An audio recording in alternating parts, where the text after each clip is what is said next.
We got some sad news about a friend of Laughing Vikings and a friend of the studio, Robert Michael Malcolm II, aka Big Bob, aka Giant Bob. Sadly passed away at the far too young age of 40.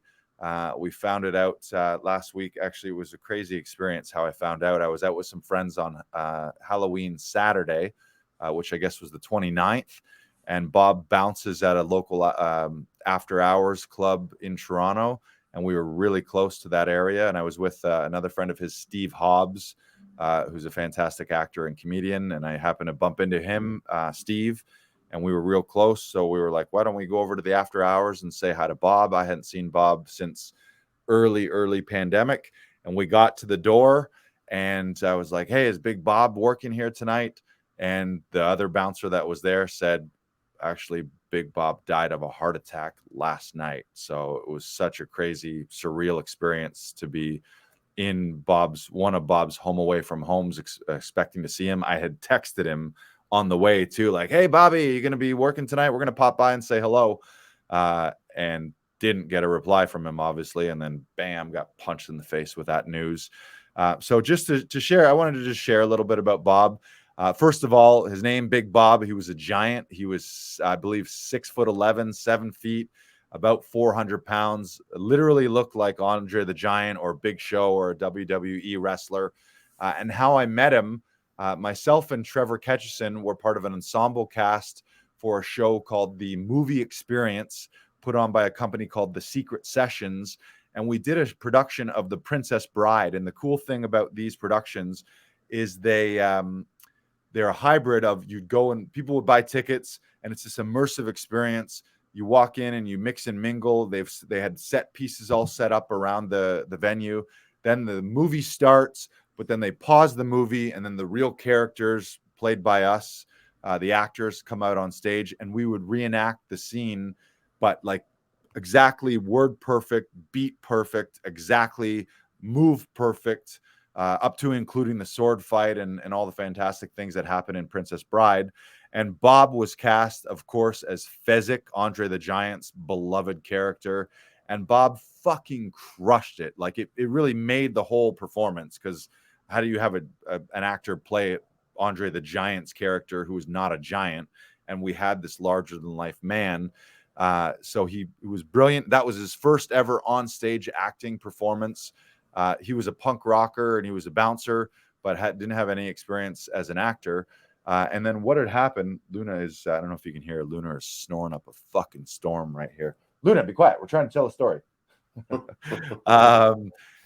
So what happened is we meet this larger than life guy. It's like, holy shit, he's massive. Like, again, literally 400 pounds, 7 feet tall. And so we met him in rehearsals. And then after shows, we'd be outside, or we'd go to a bar and have a beer, or we'd be outside the theater smoking a joint, shooting the shit about the show. And this guy just started telling us these crazy fucking stories about his life. And at one point, he told us this story where he was in court and he was in front of a judge, and the judge said to him, Robert Michael Malcolm II, do you realize this is your 39th drunk and disorderly citation? And this was from back in his younger days, in his teens and 20s. And we were like, 39 drunken disorderlies? That sounds like the name of a TV series or of a movie.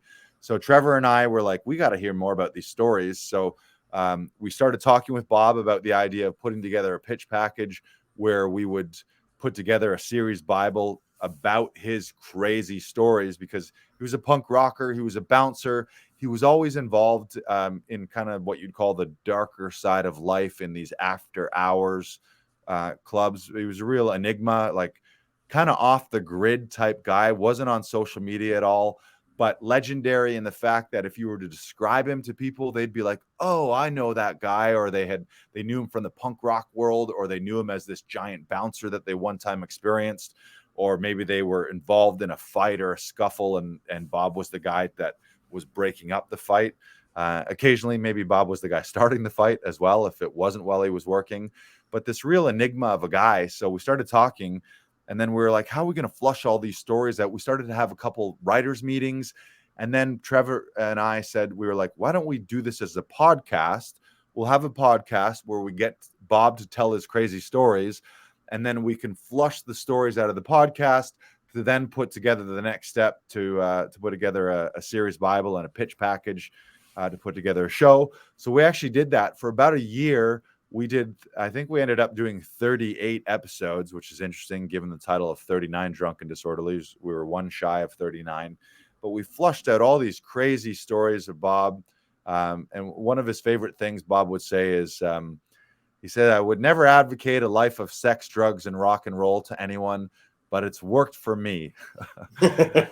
And just, again, such an enigma of a guy. Also a real, talk about Tom's guideposts and opposites. Here he was, this huge, huge man that was often involved in some of the darker sides of life, sex, drugs, rock and roll, but also by day was a carpenter and could be a very kind and gentle giant. So he had the ability to like be devastating in fights and in these crazy scenarios, and many scenarios that I would not want to be involved in, after hours clubs and drugs and crazy parties, maybe back in my younger years. But then by day being like the most kind guy and really a gentle giant. So he was also very intelligent, very well read, very well spoken. So what we've done, we did a year of these where we would do live tapings in downtown Toronto. We would gather a crowd. He was such a great storyteller that he had people coming back week after week.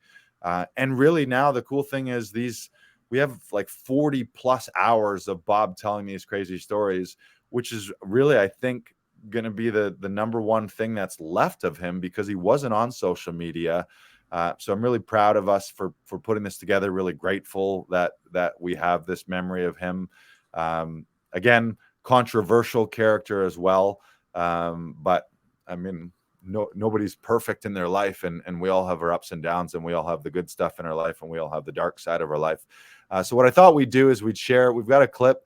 It's kind of an extended story. It's about a 15-minute clip, but it's Bob telling a story called The All-Night Traveling Flea Circus. And you'll get a glimpse of Bob. And for those who didn't know him, just an opportunity to see a crazy glimpse into this larger-than-life legendary character. So I'm going to...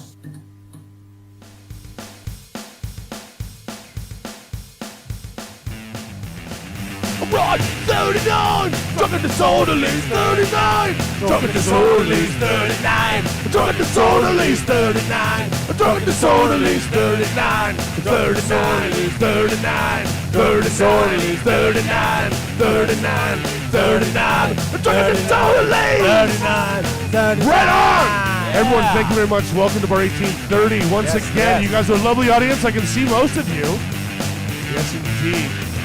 Well, we're here again for one more episode. You buckled in? Blow my mind. All right. So this story is called The All-Night Traveling Flea Circus. I'm going to write that down. Of course it is. The And All-Night Traveling Flea Circus. And you have to thank my father for that, because that was literally the quote he gave, which I will illustrate as the story continues. So, as most of these stories begin, a Friday night, early in the afternoon, we decided it's a good idea to smoke a whole shitload of pot and then buy as much liquor as we can afford on our, punk rockers pension, which is basically like great idea. The nickels and dimes you can scrape out of the couch. Putting those two things together did take some thought. It wasn't absolutely hand in hand. So no, totally. Well done. What are you going to do with that money? Invest in your education? No, of course not. You waste your entire afternoon well into the evening getting trashed and realize you've just run out of one or the other. In this case, it happened to be pot that we were out of. So we decided to travel, a mile and a half, 2 miles, 3 miles, 10 miles, who knows. When guys like, just over here, we're going to see my pal. And you know how it turns into just over here. And you start walking, and an hour goes by. Oh, man, it's just up here.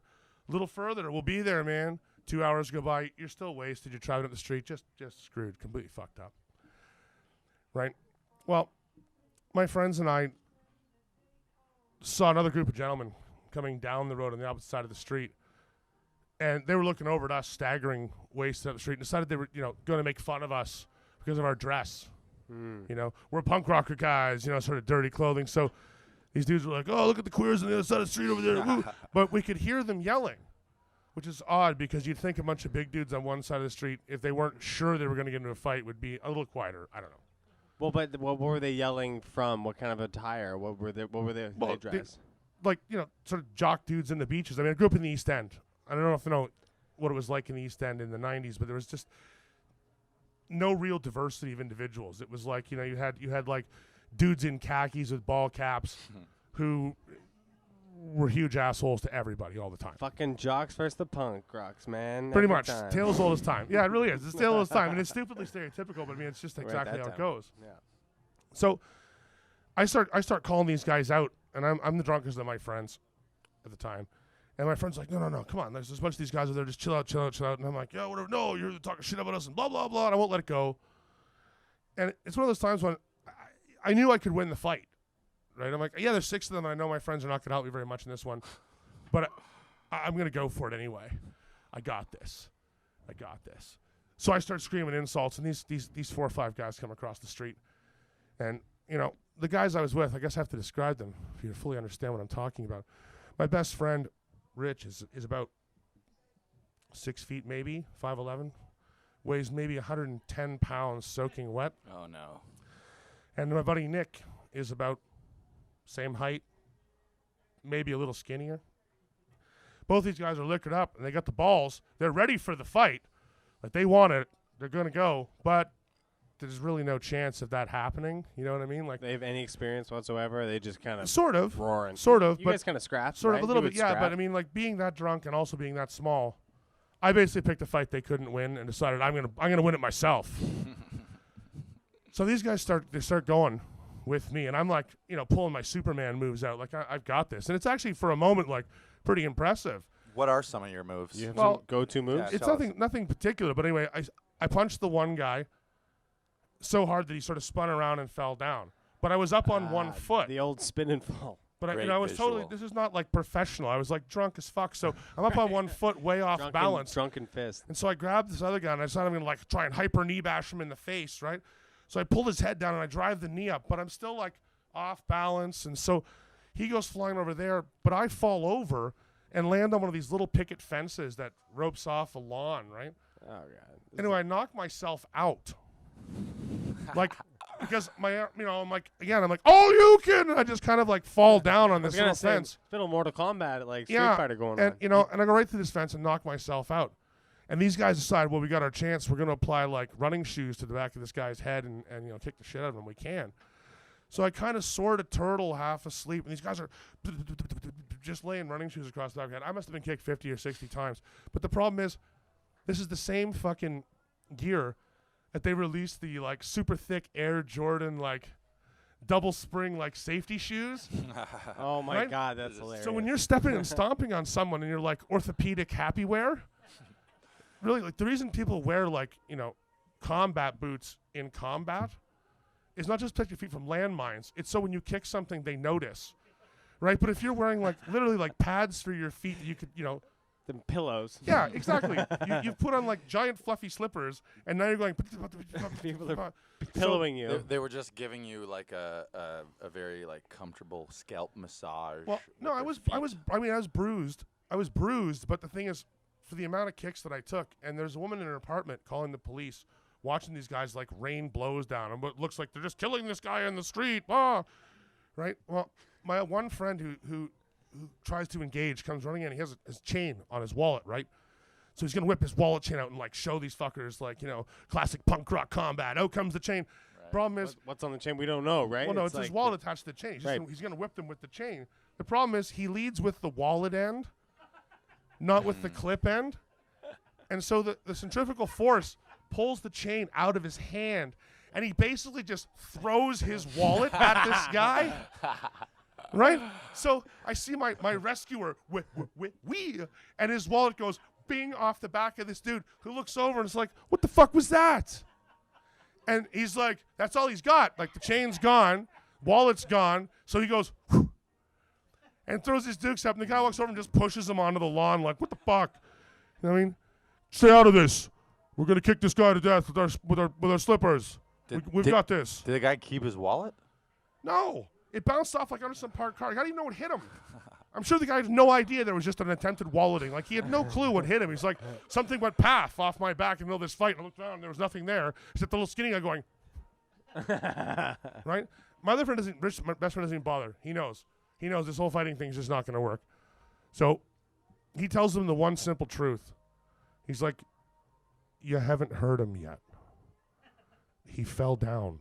And I think he knocked himself out. But he's going to wake up. And it's going to happen soon. And you guys should probably go. And the one guy who got hit and the other guy who got kicked before I Hulk-Yukened myself into the fence are both going, yeah, guys, we should probably go. The one guy's head's starting to swell up like this. And the other guy can't. He's like, oh, we should go. I just got kicked a little bit. And the other 4 guys are like, no, we got this. Like more pillow kicking, right, for a while. And sure enough, I go,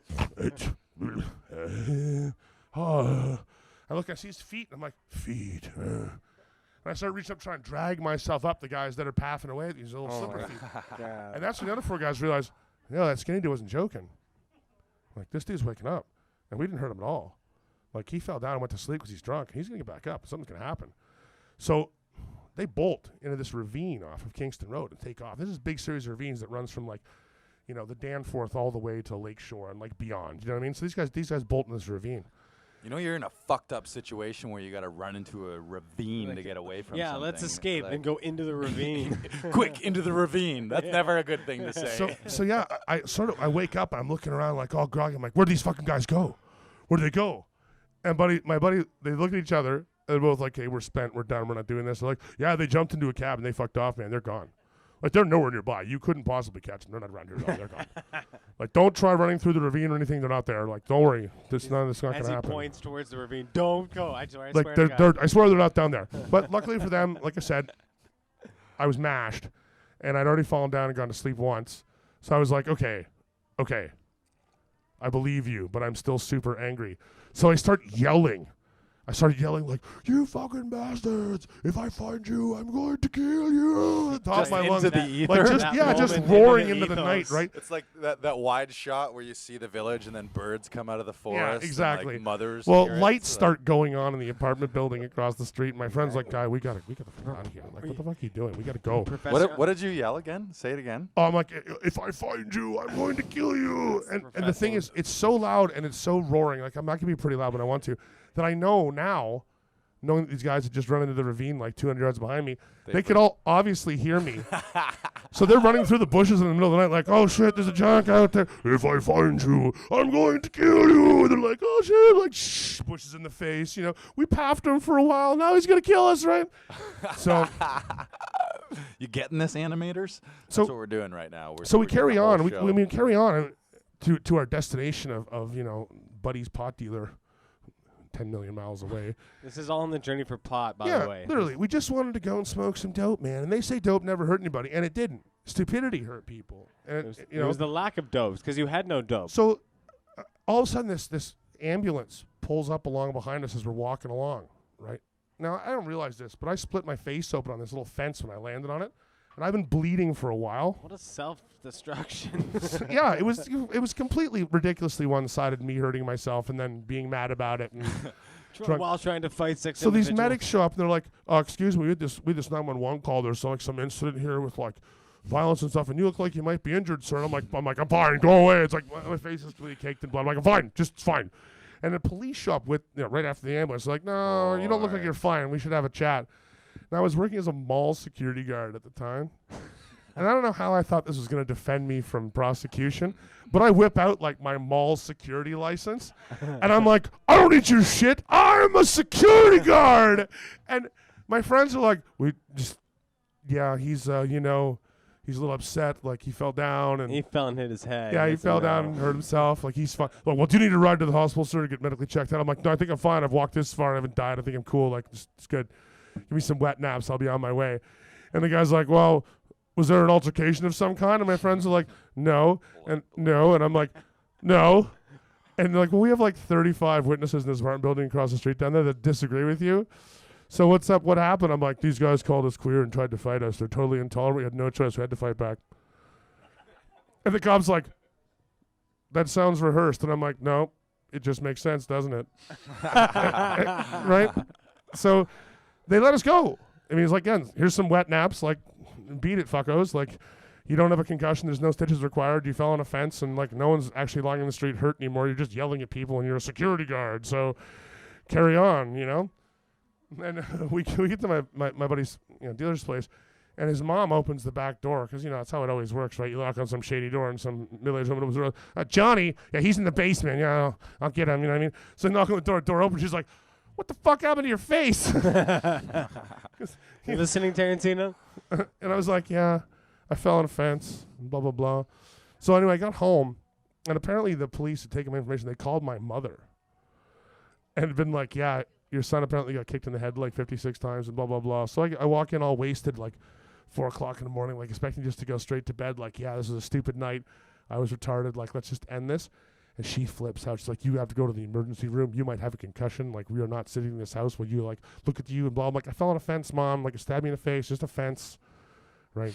No big An deal. old fence stabbing. No big deal. She's like, "No, you are going to the emergency room." So I spent 7.5 hours in the emergency room to get told you don't have a concussion and you're really drunk. And I'm like, I could have answered both of those on my own, right? That's the worst part of the story, for sure. And so the reason the story is called The All-Night Traveling Flea Circus is like my dad, my mom and dad were separated. When I got to my dad's place the next week, he'd heard the whole story from my mom in irate tones over the phone. And so she's like, "You sit this boy down and you straighten this shit out. Like, if he's going to be wandering around all night fucking wasted." So he goes, "Son, if you're going to be the protectorate of the All-Night Traveling Flea Circus, at least be sober enough to fight." Oh. And you have to understand, my dad's like one of my heroes. He's a complete pacifist. He does not fight. He's totally chills. He's the 100%, carpenter. Yeah, 100% relaxed. But when he has wisdom about how to survive on the street, he's not joking. He's like, "Seriously, you're just retarded. Like, you were way too drunk. I think maybe it's time you drank a little bit less and we're a little more responsible." But the way he put it was just so perfect. If you're going to be the protector of the all-night traveling flea circus, at least be sober enough to fight. And I was like, that's hilarious. And the keyword there, sober enough. Enough. Yeah. He didn't say abstinence is best. He was just like, somewhere down the line, this was obviously out of control and you knew it. You know what I mean? And yet we're still here with your mother calling me on the phone being like, "Concussion," and like, Hey, but like radio, you do it to yourself, right? Absolutely. Fuck those other guys. Absolutely you do. So, yeah. I mean, those are the lessons. When you're going to pick a fight, remember, even if you think you're protecting other people, like I picked a fight for the three of us. I was like, I got this. I got this whole fight. And meanwhile, the fight was me and a small picket fence. You know what I'm saying? And then my like temper and random neighbors and not going to prison, right? Like that was great. Like that was the real fight was against my own ignorance at that point, and the way my father burnt that one down, I always thought about that later under stupid circumstances. I'd be like, was I sober enough to fight? And I was like, yes, I was. You know what I mean? It was like, and I know that's not the moral of the story I was supposed to get out of that. Like, I really know that wasn't it. Like, I'm sure there was more meaning to it than that. But that's the meaning that in the moment I'm like, yeah, I'm sober enough. All right. Yeah. There you have it. There's a little dose of Giant Bob. Rest in peace, Robert Michael Malcolm II. Mm-hmm. Yeah, it's sad.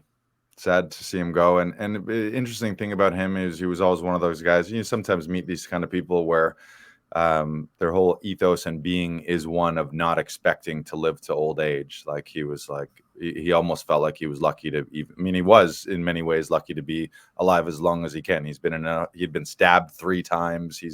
Was constantly around violence, usually as a bouncer. Oddly enough, for such a big giant beast of a man, he was mostly spending his time as a peacekeeper, and he was a great bouncer and always making sure that people were there to have a safe time. And when he needed to step in and throw an idiot out, he wasn't afraid to flex his muscles and be involved in that. But also just a great storyteller, as you can see. If you want to check out more, you can go to YouTube at 39 Drunken Disorderlies. There it is. Thanks for sharing that. Or just Google 39 Drunken Disorderlies on YouTube. You can hear more of his crazy stories. Just a couple quick things to share. He was so fucking huge. He was this giant, he was a giant. He was 7 feet tall, 400 pounds. And I'm not a small man. I'm like 6'3", varying between 220 and 250, depending on how in shape or out of shape I am. And he'd give me a hug, or I'd see him and I'd greet him. And never before has any man made me feel more like a baby, because I would give him a hug and my face would be like in his bosom. And I just feel like this tiny, tiny guy. Also, interesting phenomenon about him. He was so big, he would appear to be moving slowly, but he would move fast, like, because his stride length was so big, but he was this big lumbering man. So you'd be across the room or across a bar from him, and you kind of clock him out of your corner eye, and you just kind of see him start moving this way. And then, like, next thing you know, he was right. He'd be right there, because he just had these big, slow, like, waltz to him, but he's taking these massive, massive steps. It always reminded me of Lord of the Rings, the big tree people, the Ents, where it's like they look like they're moving slow, but they're covering like 10 feet at a time with their strides. So again, rest in peace, Giant Bob.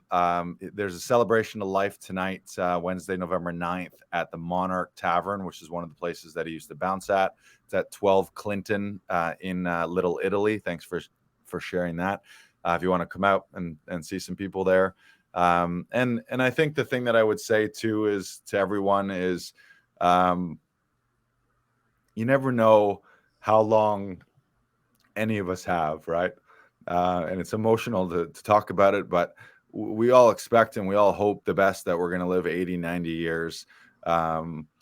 So just realize that life is precious. Realize that life can be much shorter than you think. And quite honestly, all of us have way less time than we think. So I think there's, not to act from a negative place or from a fear-based place, but I think the opposite is a love-based place, knowing that life is precious. Life is fleeting. You don't have as much time as you think. So every time you are with friends and with loved ones, tell them that you love them, say thank you, and be grateful for the time that we have, and celebrate the time you have. And I, like I said, I didn't see that guy. It was a brief part of my life for a year or two where we spent a ton of time, and then we didn't spend much time over the pandemic. We didn't agree on everything either. Like, he had many life views and some political views that we didn't agree on. But I didn't know at the time, back in the early pandemic, that I would never spend time with him and be in person with him. So, and that's something that I do regret.